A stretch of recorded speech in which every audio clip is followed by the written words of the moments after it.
What's up, y'all? It's your girl Sakina, and I'm back with another review. This is my review for the Real Housewives of Atlanta. This is season 14. Child, what is it? Let me see. Season 14, episode 14. Before we get into this review, be sure to check us out tonight. Look, sometimes I say tonight and YouTube will mess around and upload my video the next day. It just really depends. But yes, it will be tonight, which is Tuesday at 9:15 Eastern Standard Time. On the Whether You Like It or Not panel, it will be hosted by Josiah's World TV. So be sure to set your notifications up and check the community tab. We will be cutting up today discussing this episode of the Real Housewives of Atlanta, as well as Friday's episode of Bell Collective. So stay tuned for that, and I hope to see y'all there tonight. So the episode opens up with Sheree and what's her name? Sheree and Sonya. They're in the lobby waiting around. Sheree got on her little big booty tights because the men in Kingston love body yaddy, and you know she got enough of that. So then we see upstairs that Candy and Todd are getting ready. Candy was saying that she didn't mean to lose her cool the night before with the whole back and forth with Marlo at the table. In her confessional, she's saying that yeah, they definitely had issues in the past, but she's really done with Marlo. And then Bravo gives us a flashback of the times that they actually got into it. So Todd was like, I think she just really have a lot of insecurities, and you know, that just is what it is. And I definitely agree. Marlo has some insecurities and she just does way too much. So they're headed to Kingston as a group. You know, look like Marlo taking her time to get downstairs. Candy and Todd, you know, they always late. So Drew and Ralph, they come down, and Sonya is explaining that they're going to Kingston, actually where she used to race at for her first race for the Olympics. And she said that she's doing the race with Marlo and Drew, or she's hosting the race with the two of them. So then she gives Drew this shirt that is like, you know, an official Olympian shirt. And I'm like, girl, okay, you know, Drew was saying she was a track star in high school. Here goes Sonya taking jabs. You know, you say that you are a track star. Girl, okay, we get it. You're an Olympian. We get it. That's amazing. We get it. But to be honest, that's a big accomplishment. But Drew not going to be looking like, oh my gosh, like I'm really wearing official Olympian attire. Like, she not about to lose her shit over that shirt. You, yes, because this is a big deal. This is a, you know, the thing in your career, a top achievement in your career. But girl, like, we get it. And nobody is ever trying to dumb down her accomplishments because it's amazing. But Miss Mamas, you need to stop with all of that because we don't care. Everybody finally get on the bus. And this shoulder is really getting on my nerves. Like, I don't know what's going on. And y'all know my story. Like, I'm tired. My body is still aching because I'm working out again and all of that. So, just bear with me. Yeah. But, everybody is on the bus with the exception of Kenya. So, they're waiting on her. But Marlo is talking to Drew, and she was like, you're my therapist, and she was saying that Sanya is her therapist. So last night they went to Marlo's room or somebody's room, and the three of them were having conversations, and Drew was like, yeah, I may want Ralph to adopt my son, but what she said, I want him to adopt my son, but not if it's going to traumatize my son. But a lot of y'all definitely reminded me that Drew was saying last year that Ralph doesn't treat her son like he does his actual children that he has with her. So he might be traumatized already, truth be told, because he's getting different treatment from his siblings. And then on top of that, let me put this out there too. Like, listen, I love y'all, okay? But I'm going to need some of y'all to read the comments before commenting, okay? Because 11 people told me the same thing about how the dad would have to give the rights off to Ralph and all of that. Okay. One person, that's all it took. Maybe even two, because that one person overlooked it or didn't see it in the comments or whatever. But, damn, okay, I get it. So I'm going to get off a conehead a little bit for that. Like, you know, it is what it is. And I was watching Scotty's review last week, and he actually helped me change my perspective on that a little bit as well. So, let's relax. Anyway, yeah, so Marlo on the bus, and she apologizing. She's apologizing to Sanya for acting wild on the trip when she said that she wasn't going to, and production is asking Candy, does she think that Marlo should have apologized to her? And Candy was like, baby, I don't want to talk to her. I don't even want to be on the same bus with her. I really don't care. And I could appreciate the attitude that she has towards it. Don't expect an apology. Just don't talk to her and keep it moving. So they're asking where Kenya is. And Candy is saying, I don't think she's going to make it because she feels like she's being rushed. She didn't have time to eat. She didn't eat last night and all this other stuff. But I'm like, why you ain't eat last night? And why you ain't find time to eat this morning? Like, girl, grab your little Fig Newton, a little Nutri-Grain bar or something, girl, and get your ass on the bus. Because they're supposed to leave at 8 sharp. Now, mind you, Todd and Candy was like 30 minutes late. Marlo was like 15 minutes late. So it's just like people late. And Kenya, you're 40 minutes late. And say you're calling her and she taking her time. She is taking her time. And when I tell y'all this was frustrating me to no end, because that's unacceptable. I don't like that. I do not like, I don't care what you and Sanya got going on or whatever beef you got with somebody else on that bus. Be respectful of people's time. The fact that you sitting there opening curtains and lounging on the balcony and all of that. Like, girl, when Sanya called you, you already knew that you wasn't going to make it to the bus. So you should have been clear with that. Like, you had no intentions on going. And this was not the first time that Kenya did something like this. And I don't like that. Like, that's very disrespectful. And I was very pissed watching that. So they get to Kingston. I don't know if I mentioned this already, but Sanya is from there. And she's showing them her childhood home. It looks like a really nice neighborhood. She actually runs into one of her aunties, which is really just a family friend. And, you know, they hugged and they wanted to know about Sanya as a child. And her auntie was like, she was real fabulous. So then after they paid her a visit, then they moved on to Devin's house. And, but while they was on the bus, Sanya asked what did they think of Kenya's date. And everybody was like, he was a good sport. And Todd was like, when he left, he said he about to go change and then he gonna hit up Kenya. And everybody was like, what, girl? It was real late. Like, what do you mean you was gonna hit her up? You know, after a certain time, ain't nothing open but legs. So they feeling like they might have got it in, but I doubt that they actually did. But they make another stop to Devin's house, and Sanya is explaining that it's an ice cream shop that's actually gated. It's a very nice place. It looks like a house or an estate, but she was saying that it's very monumental to the area. Her parents actually got married there. It was purchased by a wealthy black man, so you can get married and you get some good ice cream there. And we can see the flashback photos of her parents getting married. I don't know if I said this, but Sanya family, everybody in that family, in-laws, getting all of that. Sons, everybody, fine. Okay? Sons-in-laws, daughters, dad, mama, good-looking kids, the babies. Like, why is this whole family fine? Wait a minute. Shout out to it, though. We love to see it. That black is now cracking. But yeah, I actually do enjoy this because even though we've seen, you know, people go to Jamaica time and time again, it's actually a native there. It was kind of similar to when they went to Jamaica with Peter, and we got to see a glimpse of what it looked like as a someone that's actually from the country. So I actually like that because you get a little more of a fun fact and, you know, more history behind it. So kudos to you for that. What's your name? I was going to say Sanya. Well, that is her name. I was finna say Kenya, but y'all know what I mean. Her name is Sanya, whichever one. Everybody then got their ice cream, and Sheree and Marlo is stepping to the side, and Marlo said something about how she can go too far, she can go hard, or some shit she said. I don't know, and I really don't even care.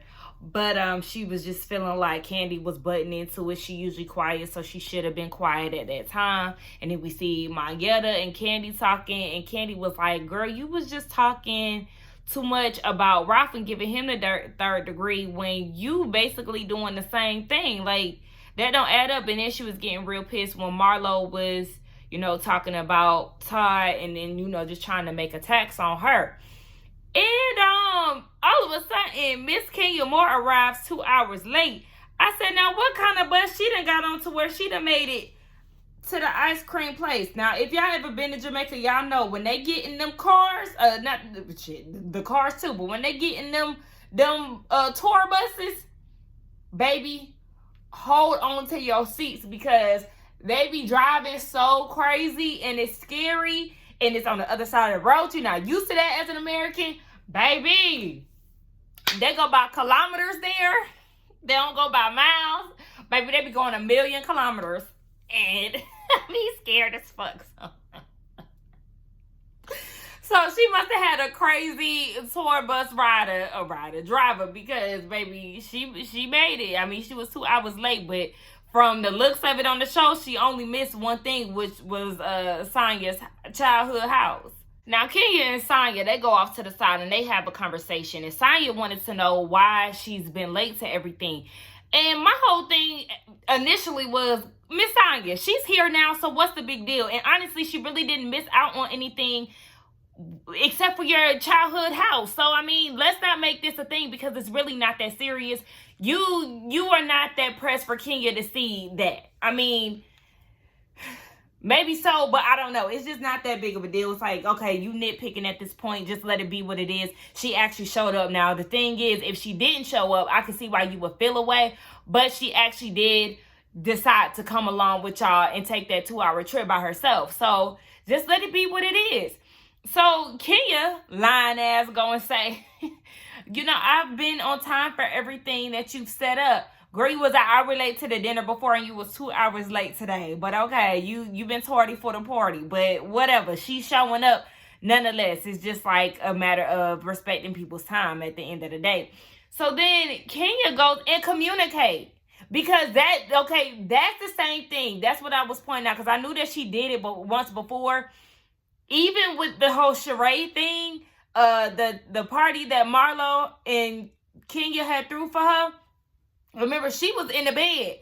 And it was like, okay, well, it's getting closer to the time that Sharade's supposed to pull up. When was you going to call Marlo and tell her that you wasn't coming? When was you going to call Sonya and let her know that you was going to be late, knowing that they most likely was waiting on you to get down to the bus? So you need to be more informative, Miss Ma'am. You not saying anything to people is really disrespectful, and I don't like the way that you carry yourself when it comes down to it. So Kenya goes into this story about how for the past 2 weeks, Brooklyn hasn't been wanting to talk to her dad, and he hasn't been wanting to come to Atlanta. Listen, and this is where I was on the side of Sonya. You need to stop making everything about Mark S.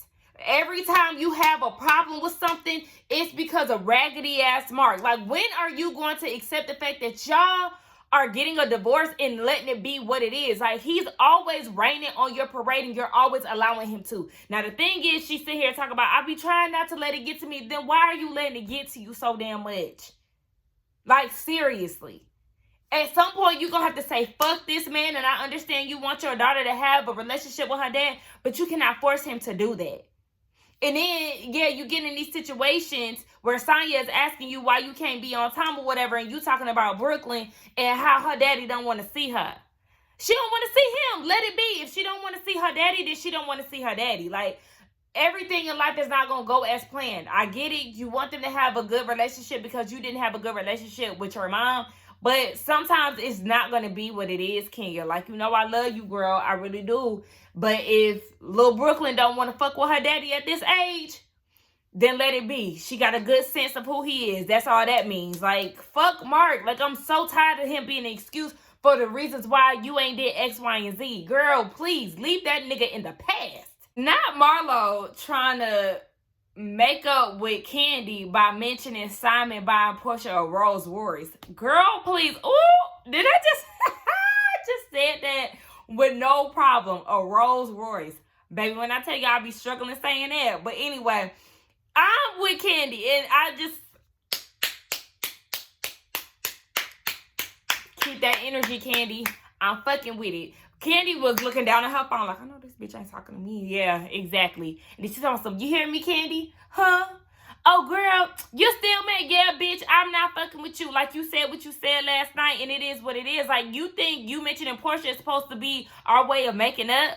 Girl, please, Keep your sorries and all of that. And she want to go try to poke at Candy. Talking about Candy. I say, yo, that girl, please. Like, Marlo is so pressed for people's attention. And just like Kenya was saying, like, why are you even giving her any type of attention? Like, that's what she want, Candy. Don't even say shit to her. Even though Candy was giving her ass to kiss, don't even, like, you should have continued to look at your phone, because at the end of the day, nobody got time for Marlo and her flip-flopping, switching ass ways. Now they get down to racing, and Drew done messed around and ruptured her Achilles already. And I don't want to say already, but again. And as soon as she did that, she lost the race to Marlo. You know, Marlo is taller. They was really neck and neck, but Marlo was taller, so I wasn't shocked that she actually won. But I was like, damn, I hope that's not the same foot that she broke last year. And it is. And unfortunately, you know, she has to go get that taken care of. I don't understand why Marlo had to be in her drawers to race. It was just too much for me. Like, why you had to do all that? Some tights or some leggings would have did you just good. Like, you ain't need to be doing all of that. Just extra to me. But yeah, the Jamaican Minister of Sports, I think that's who it is, she was in attendance, and she told Drew she was gonna get her to the best doctor in Jamaica. I said, I know that's right, girl. Use your connection, Sonya. But Drew, in your confessional, with the red dress, the look is very cute, but that makeup is not matching the neck or the breast area. Have them do that over again, because it is not looking good. When Drew went to the doctor, they confirmed that she did tear her Achilles again. But when they sent her home 2 hours later, all they gave her was some crutches. So y'all not gonna give her like a cast or something, a little ankle bracelet, something? Y'all just gonna have her foot just all loose out in the open? I don't know. The rest of the cast is on their way back to the resort, and Sonya is giving them the next day's itinerary. IFIT is at 9 or 9:30 in the morning. Sheree and Kenya are coming, and then they have a catamaran for the remaining people at 12. So that's just the next day's plans. Child, the bus done left without Sheree and Kenya the next day. The only one who managed to catch the bus was Marlo, and she wasn't even the one who was really supposed to come. I mean, Sonya said whoever was interested in coming can come. So Marlo caught the bus, but Sheree and Kenya, they let them tell it they came early or were dressed early. Kenya said that she had called Sonya for hours and she wasn't answering the phone. We see that Kenya was actually on the phone with maybe like the front desk or somebody, and they were saying that, you know, the IFIT bus had already left maybe like 30 minutes prior. And we see that Ross and Sonya are, you know, doing the iFit video or the shooting for it. And Marlo doing all this in the background. I'm just like, girl, shut up, because it's not that deep for you to be doing all that squealing. And then when they finally got a perfect run, you go and fuck it up because you squealing in the background. I was like, oh my gosh, like, girl, you just doing way too much. Like, I understand you might be excited for the experience, but I'm gonna need you to pipe down, because if I feel like I got it and then I have to do it again because you make a noise, that's gonna piss me off. And I'm gonna actually leave.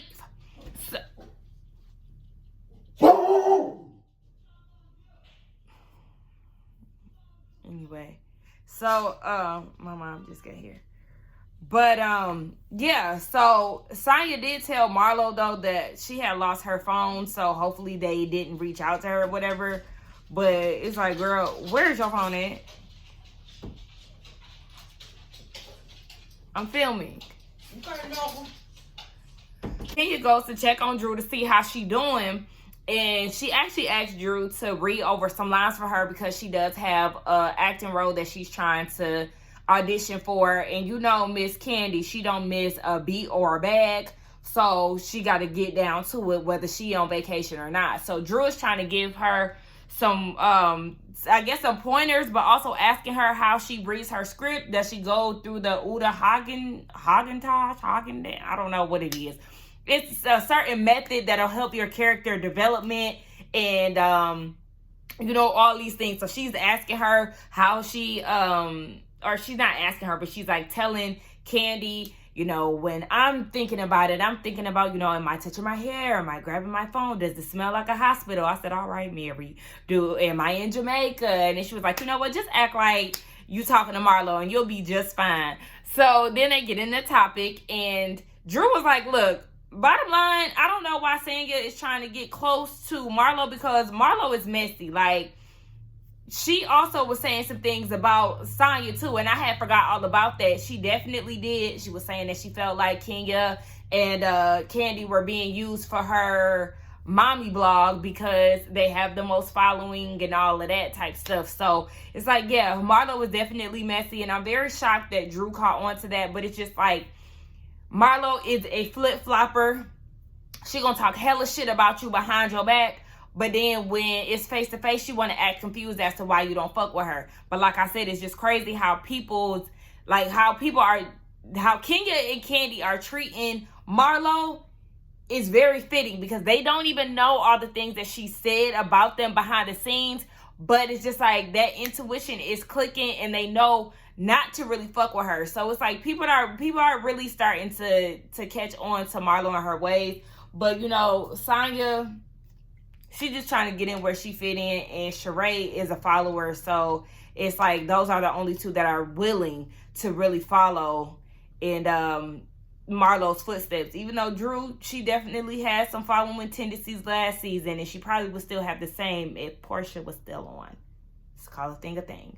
Kenya, Sheree, Michelle, Mayetta, and her husband, they all go and get on the boat. I was wondering why the other husbands didn't tag along. I mean, I know their wives are back at the resort, but they could have been a little company for Heath, because he was really on there by himself. Outside of the men who was working on the boat, he was the only one.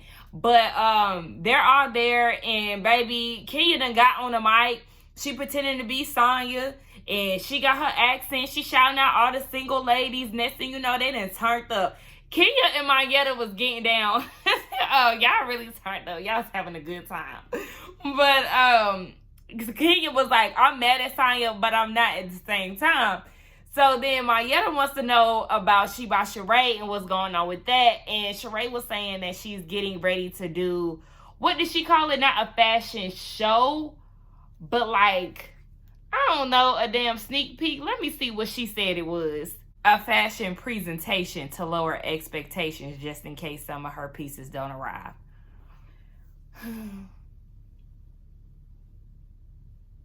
Sheree,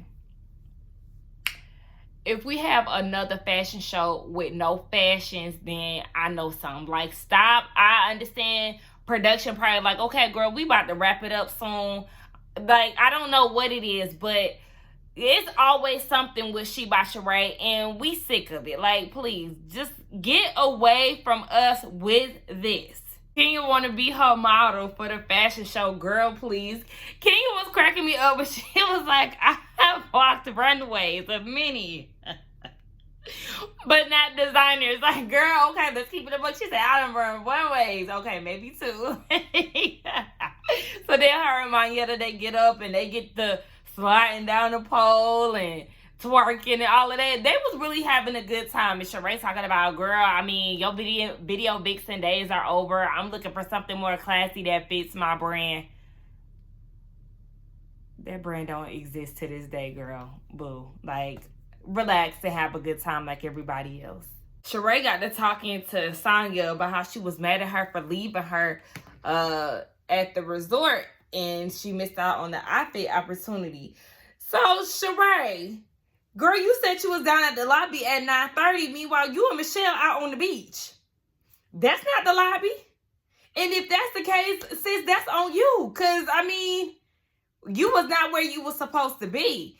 So, you can't blame Sanya for that. Like, I'm actually going to side with Sanya on this. Baby, I mean, Sanya was very irritated because she was like, I would not purposely uninvite you or leave you. Well, sis, you definitely sent Drew an uninvitation. So now the people are feeling like you're very much so capable of doing that. But it is just a miscommunication. I don't even want to say that, because at the end of the day, Sheree, you was not where you were supposed to be. They asked Ralph to do an excerpt. At this point, they all at the dinner table. And they asked Ralph to read an excerpt from his book. He gets up and he does it. My first question is, did Drew read this before you decided to share it with the class? Because you didn't want her to know anything about the book. And now you're open and willing to read it aloud to the people of the cast. So that's a big question mark for me. And then he reads it and everything sounds good. It really does. But in Drew's confessional, she's saying that she's trying to hold back tears because he's never opened up this way about her son. And that further proves to me that he is using this as an opportunity for himself. Not really in the sense of trying to, help other step parents figure it out because he thought he had the answers and then he quickly found out that he didn't and all of that shit that he's spewing. I just feel like you're using this for profit and personal gain. Let Drew tell it.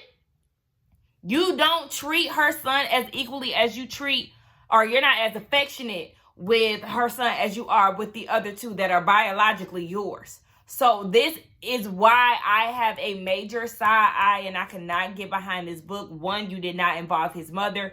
Two, you're not that affectionate with him. Like, nah. Fuck no. No, and no. So in the midst of Drew talking about how she felt about Ralph reading this part of the book, Sheree and Kenya are having a conversation. Kenya is saying, she hasn't spoken to Sonya. And Sheree is like, oh, well, I did. And, she said that we didn't show up. And Kenya's like, whoa, hold on now. That's a lie. Like, nah. And so Sonya was like, wait, Kenya, what is Sheree saying? And she was like, you said that we didn't show up. Like, that's a lie. You ain't call in and check for us. I called you twice and all of that. Now, the thing is, because sometimes I get like this, especially when, like, somebody is calling me during work hours and stuff like that, and I might not be able to get to them, or, I'll call you in a minute, Daddy. But if I can't get to your phone call in a fast enough time for you and all of that, I have to quickly remind people, baby, I'm working. I don't have time to be on my phone if I'm working. Now, don't get me wrong. The type of job that I do, I can be on the phone sometimes. But when I'm actually working on something, like really focusing, I don't have time to be on the phone. So, yeah, I'm not going to be checking my phone like that. So I can relate to Sonya when she said that. Like, I mean, bitch, I'm working. Like, so, and then Kenya talking about, well, you could have hit us up on break. What was that going to do? If I was on break, by the time you get here, you liable to miss the whole experience depending on how long it take for me to get where I'm going. And just like Sonya said in her confessional, I mean, if you wanted to be there that bad, then you could have caught a cab just like you did the day before. So I actually side with Sonya on this. Like, y'all not about to jump on me over some shit where y'all wasn't where y'all was at. Because it's definitely given that y'all are trying to make it seem like she uninvited you. And that's not the case. Y'all just weren't. I don't know where Kenya was at 9:30. But we seen she by Sheree by the seashore. Okay? So, I don't know. But I do feel like y'all being unfair. And at this point, Ross had to stand up and was like, hey, I don't play this type of shit now. Don't fuck with my wife.